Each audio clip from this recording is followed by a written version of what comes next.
دفتر کے کمیٹی روم میں انتظامات مکمل تھے۔ ڈائریکٹر آفتاب مرزا نے آج کی الوداعی تقریب کے اہتمام کا حکم دیا تھا۔ اس الوداعی تقریب کا اہتمام دفتر کے ملازم سپرنٹنڈنٹ رفیق احمد کے اعزاز میں کیا گیا تھا۔ 1 بجے اس الوداعی تقریب کا آغاز ہوا۔ اسٹیج پر درمیان والی کرسی پر رفیق احمد، دائیں طرف ڈائریکٹر آفتاب مرزا اور بائیں طرف اسسٹنٹ ڈائریکٹر رانا راشد بیٹھے ہوئے تھے۔ تلاوت کلام پاک سے تقریب کا آغاز ہوا۔ دفتر کے کلرک نورانی میاں نے اپنی پرسوز آواز میں نعت رسول مقبول صلی اللہ علیہ وسلم پیش کی۔ اس کے بعد مقررین نے رفیق احمد کی شخصیت اور کردار کے بارے میں اپنے خیالات کا اظہار کیا۔ رفیق احمد سر جھکائے اللہ تعالیٰ کا شکر ادا کرتے رہے، جس کے فضل و کرم سے وہ نہایت ایمانداری اور ذمہ داری سے اپنی ملازمت کے 38 برس مکمل کر پائے تھے۔ اپنے خطاب میں ڈائریکٹر صاحب نے ان کی خدمات کا اعتراف کرتے ہوئے انہیں زبردست انداز میں خراج تحسین پیش کیا۔ اسسٹنٹ ڈائریکٹر تو ان کی ایمانداری اور فرض شناسی کا ایک واقعہ سناتے ہوئے آپ دیدہ ہو گئے تھے۔ ان کا کہنا تھا کہ رفیق احمد جیسے لوگ ہی معاشرے کا حقیقی حسن ہیں۔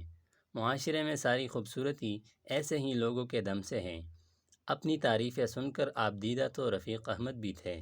ان کی آنکھوں سے ٹپکنے والے شکرانے کے آنسو ان کے گلے میں ڈالے گئے گلاب کے پھولوں میں جذب ہو رہے تھے۔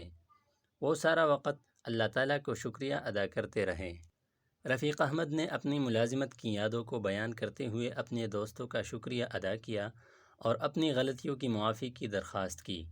تقریب کے آخر میں ڈائریکٹر صاحب نے انہیں یادگاری شیلڈ پیش کرتے ہوئے کہا، رفیق احمد صاحب، ہم آپ کو کبھی فراموش نہیں کریں گے۔ آپ نے کام اور ایمانداری کا جو معیار دفتر میں قائم کیا ہے، ہم اسے برقرار رکھنے کی کوشش کریں گے۔ اللہ تعالیٰ آپ سب پر اپنا فضل کرے اور آپ کو راہ راست پر قائم رکھے۔ رفیق احمد نے دعا دی۔ رفیق احمد کی بات سن کر نئے سپرنٹنڈنٹ عبداللہ صاحب بھی ان کے قریب آ گئے۔ انہیں بھی رفیق احمد کے ماتحت 10 سال کام کرنے کا موقع ملا تھا۔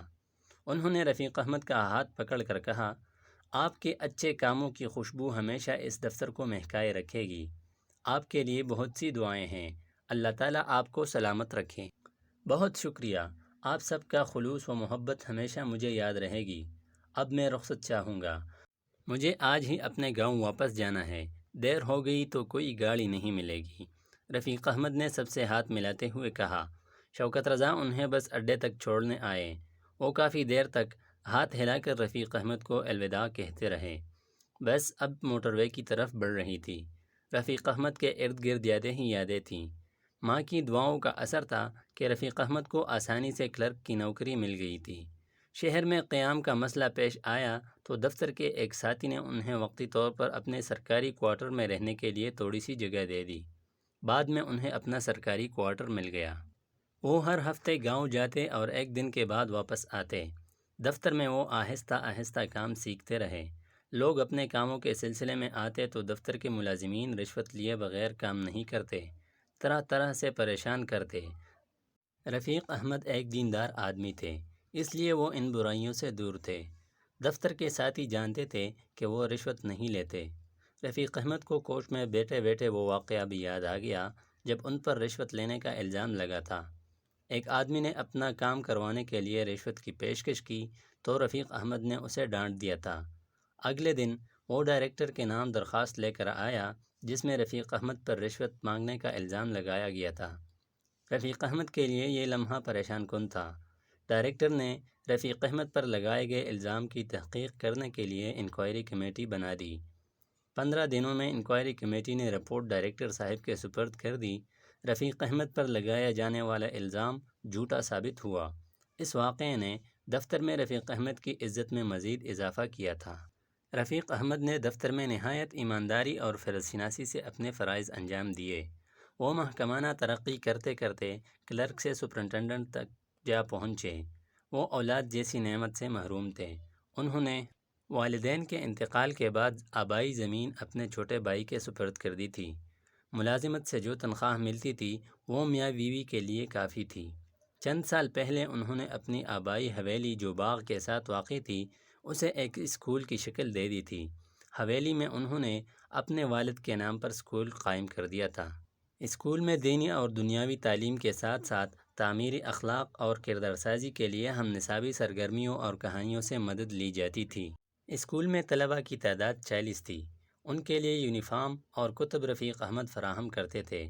رفیق احمد 38 سالہ یادوں میں ایسے کھوئے کہ سفر کٹنے کا پتہ ہی نہ چلا۔ کوچ کے ٹھنڈے ماحول سے باہر آئے تو موسم خاصا گرم تھا۔ ان کا بھتیجا انہیں لینے کے لیے موٹر سائیکل پر سوار بس کے اڈے پر پہنچ چکا تھا۔ 15-20 منٹ بعد وہ کچے صحن میں اپنے خاندان کے افراد کے ساتھ بیٹھے ہوئے تھے۔ کچھ دیر بعد رفیق احمد کپڑے تبدیل کرنے کے لیے اپنے کمرے میں گئے تو جیب میں دفتر کا قلم دیکھ کر پریشان ہو گئے۔ یہ سبز قلم دفتر کی ملکیت تھا کیونکہ قلم سرکاری پیسوں سے خریدا گیا تھا۔ جیب میں قلم کی موجودگی نے انہیں پریشان کر دیا تھا۔ رات 10 بجے کا وقت تھا۔ اب گاؤں سے شہر جانا ممکن نہ تھا۔ رفیق احمد کو صبح ہونے کا انتظار کرنا تھا۔ نماز فجر کے بعد جب وہ تیار ہونے لگے تو بیوی نے سوال کیا کہ آپ کہاں جا رہے ہیں؟ انہوں نے کہا میں شہر جا رہا ہوں۔ دفتر کی ایک امانت میری جیب میں آ گئی ہے۔ میں شام تک واپس آ جاؤں گا۔ جب تک یہ امانت نئی سپرنٹنڈنٹ کے حوالے نہیں کر دوں گا مجھے سکون نہیں ملے گا۔ رفیق احمد تانگے میں بیٹھے اور بس کے اڈے پر پہنچ گئے۔ وہ دفتر شروع ہونے سے پہلے وہاں پہنچ گئے۔ نائب قاصد اور چوکیدار موجود تھے۔ شوکت رضا دفتر پہنچے تو ان کو بہت خوشی ہوئی۔ جب سپرنٹنڈنٹ صاحب آئے تو انہیں بھی رفیق احمد کو دیکھ کر حیرت کے ساتھ ساتھ خوشی بھی ہوئی۔ اب سارے دفتر والے رفیق احمد صاحب کے گرد جمع تھے۔ بھائی میں آپ سب کی حیرت ختم کیے دیتا ہوں۔ میں دراصل دفتر کی ایک امانت واپس کرنے آیا ہوں اور وہ امانت یہ سبز قلم ہے۔ لیجئے عبداللہ صاحب اب یہ امانت آپ کی سپرد ہے۔ یہ کہتے ہوئے رفیق احمد نے قلم سپرنٹنڈنٹ عبداللہ کے سپرد کر دیا۔ عبداللہ نے سبز قلم کو چومتے ہوئے کہا میں اس امانت کی حفاظت کروں گا۔ وطن کے سپاہی تو سرحدوں پر بیرونی دشمنوں کا مقابلہ کرتے ہیں جبکہ رفیق احمد جیسے رفیق وطن اندرونی دشمنوں کا مقابلہ کرنے کے ساتھ ساتھ وطن کی ایک ایک امانت کی حفاظت کرتے ہیں۔ آپ اتنی دور سے یہ امانت واپس کرنے آئے ہیں، یہ معمولی بات نہیں۔ اللہ تعالی ہمیں بھی آپ کی طرح رفیق وطن بنائے اور آپ کے نقش قدم پر چلنے کی ہمت اور توفیق عطا فرمائے۔ ان دعائیہ کلمات پر آمین کہنے والوں میں رفیق احمد کی آواز بھی شامل تھی۔ امانت کی واپسی پر رفیق احمد خود کو بہت ہلکا پھلکا محسوس کر رہے تھے۔ کچھ دیر بعد وہ بس میں سوار اپنے گاؤں واپس جا رہے تھے جہاں ان کے قائم کردہ اسکول میں مستقبل کے بہت سے معمار وطن ان کا انتظار کر رہے تھے۔